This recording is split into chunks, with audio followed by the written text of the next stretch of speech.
This is the super fast in-your-face death deck that throws a bunch of creatures at your opponent, and you're generating a bunch of resources from drawing, from getting runes, items, things like that.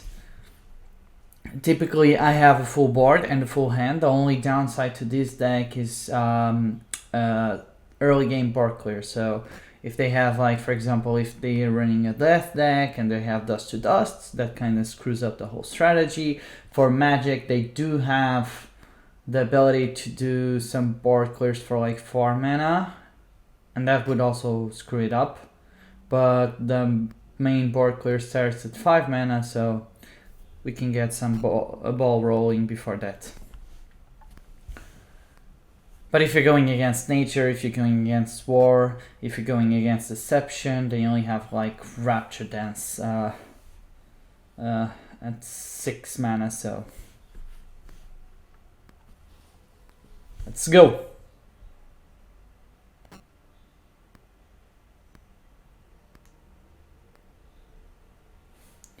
So for this, we'll probably just keep going with Undying Wish, because this gives us a bunch of creatures on the board. Even if he clears it, if he clears my creatures, they're still gonna summon more creatures as the afterlife effect. So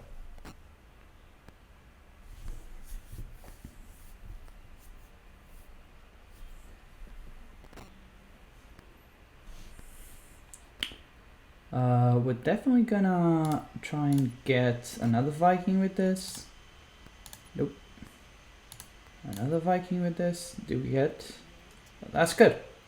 Okay, so we start with this one. So he probably has a slow deck because he's running Forage. Which means we'll definitely... Okay, what's he doing for 2 mana? Okay, Forage. So that's great for us, because we're just going to drop the Berserker here. And then next turn, we're just going to buff it up like really hard. And it's going to become like, oh my god, this is going to be... This is random enemy creature, right? Damn it. That was well played. That was well played indeed. So my guess is we'll just drop this one and we'll give it +1 health. Okay. Because next time we can drop the Viking Bloodguard and we can do the Battle Bard. And even if he attacks, he's not going to kill it. These cards can get out of hand pretty quickly. So he traded a card, which means he's probably going to summon something for 3 mana. No? Okay. That's easy for me. Keep in mind, he might have Wildfire, which deals 2 damage to everything. Okay. So that would be the 3. Okay. That's fine. That's fine, especially because we're gonna do this. Start dealing 5 damage. So here he would play Wildfire. If he has it. Although it's still gonna summon 2 1/1s. Okay, so he doesn't have Wildfire.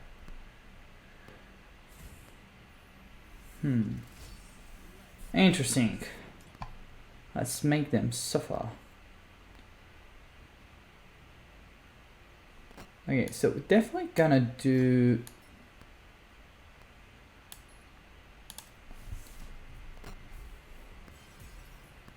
This is gonna summon the 2/2s, okay.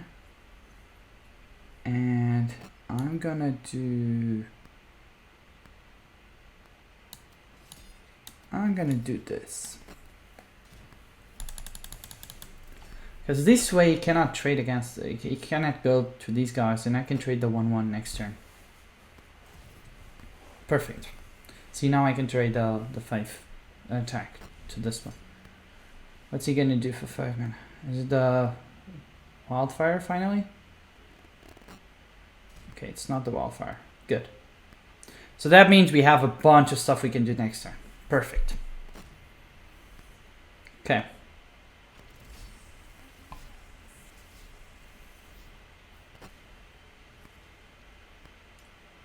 Okay, so this is what we'll do first. First we're gonna do this. Then we're gonna trade this. And we're gonna trade this one here and drop this one. Then that's gonna drop the 4/4. Then we're gonna trade this one here. Keep it alive. Just in case that he does a wildfire, like I'm able to, this summons 2 1/1s and this summons a 2/1, so. Okay, so this is gonna bring something back. Okay, that's not bad. That's a 2/1. Perfect. Perfect. So now, whenever a creature dies. Okay, so first of all, we're gonna trade these guys here, right? Yeah. Do we want to give him a card though? I don't think we do. We don't want to give him cards. That's the opposite of what we want to do, because he also only has like 3 cards. So if I do the Famished Gold, it might not be the best option here, because it's going to give him cards as well.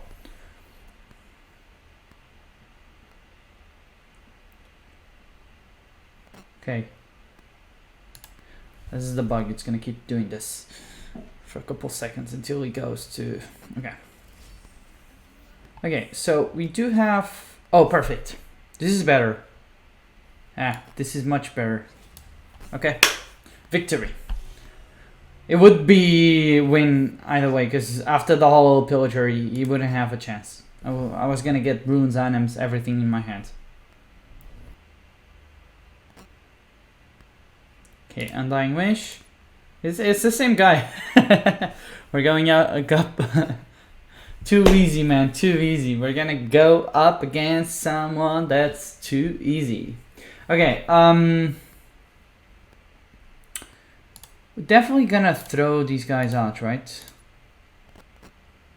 Like, this is not good. Whenever these friendly, that's pretty good. But I would want to get something better. Okay, that's good. Okay, so now that I know I'm running up against him, well, he might have to deal 2 damage, but I think I'm still gonna do the Berserker on turn 1.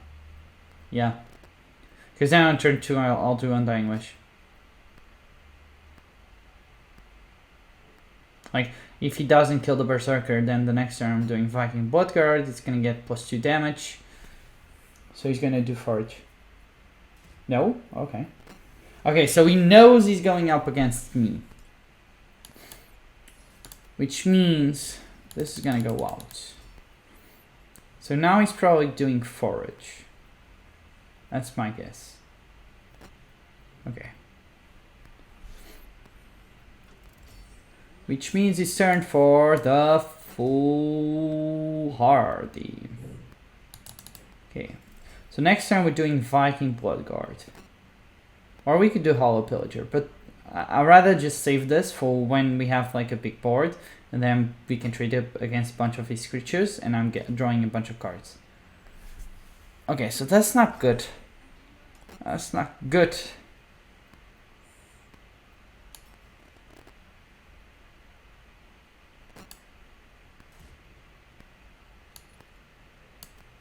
Okay. So we're gonna let him decide, like, if he wants to trade or not.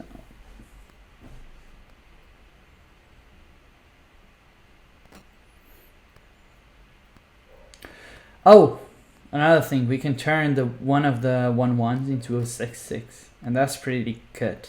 Like, it's unexpected, you know? And for nature, I don't think nature has a specific way of dealing with it. Delve an animate, put it into your hands. So that would be, the items would be 2 mana, most of them. Yeah.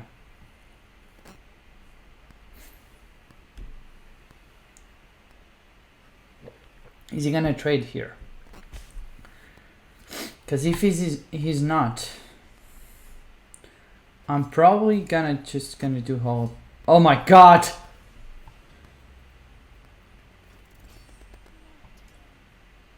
Holy moly, man. I'm definitely going face with this dude. And then I'm doing this. Because I know he's gonna trade here, right? Cool. Because it counts on his turn. It's after his creature deals damage. It doesn't say it's on my turn. So this is gonna summon 3 creatures. Okay. One of them's gonna be turned into a 6/6. Okay. This one's gonna trade here. Okay. Here I would rather just now that's a good question. Would I rather just do Famished Gold?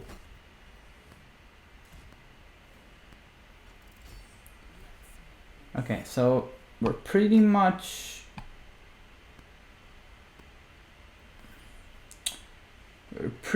screwed in terms of what we can play here, right? Like, we're gonna have to turn one of these guys into a 6/6. That's for sure. And then we drop a 2/2. We gotta trade this here, otherwise it's gonna do this, and we're gonna force him to trade everything against the 6/6. This is not looking very good, guys. Ooh, that's not good. That means he's trading. He's not trading? Okay, that's not clever, man. That's not clever. Okay. So, we're definitely doing Hollow Pillager now. Seeing what we get. We get it. Oh, perfect.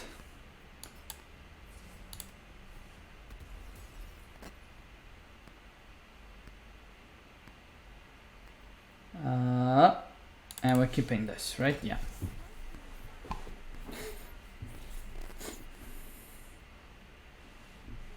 Is he trading? Like, okay, yeah, he's trading. For 6 mana, you can drop the 6/8. Okay, he's healing up, and that's not good.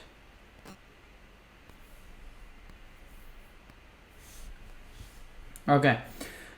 So we definitely need something. Now, which thing is it? Because we need to stop him from healing.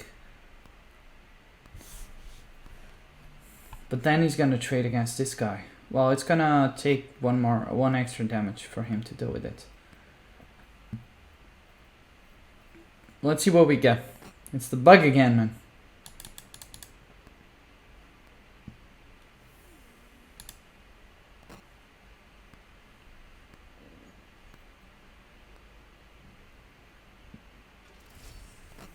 Okay, see what we get. I think this is better. Yeah, this is better.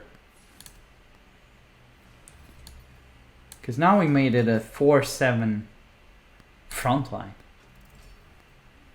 That's much better than a 8/5 frontline. There's no way for him to go through this.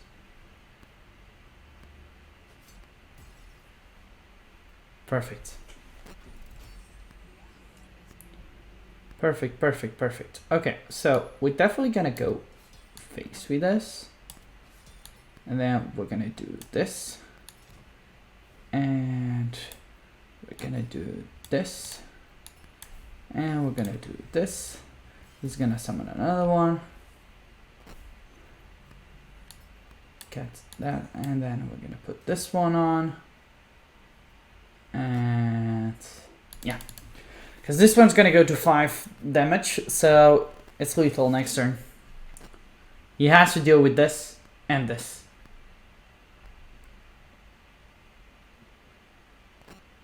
Okay, that's a chance. That's a wildfire, perhaps. Is it the wildfire? A wildfire would allow him to kill all of my minions. Yeah, because he would do 2 damage to everything, and then Pandora would be at 2 health left, and then he would trade. Okay, so he's fishing, which means he doesn't have the wildfire.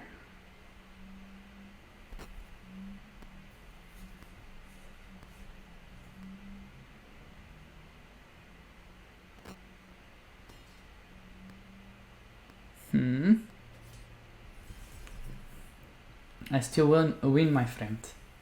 I still win. And he gave up. This deck is good, man. I like this deck.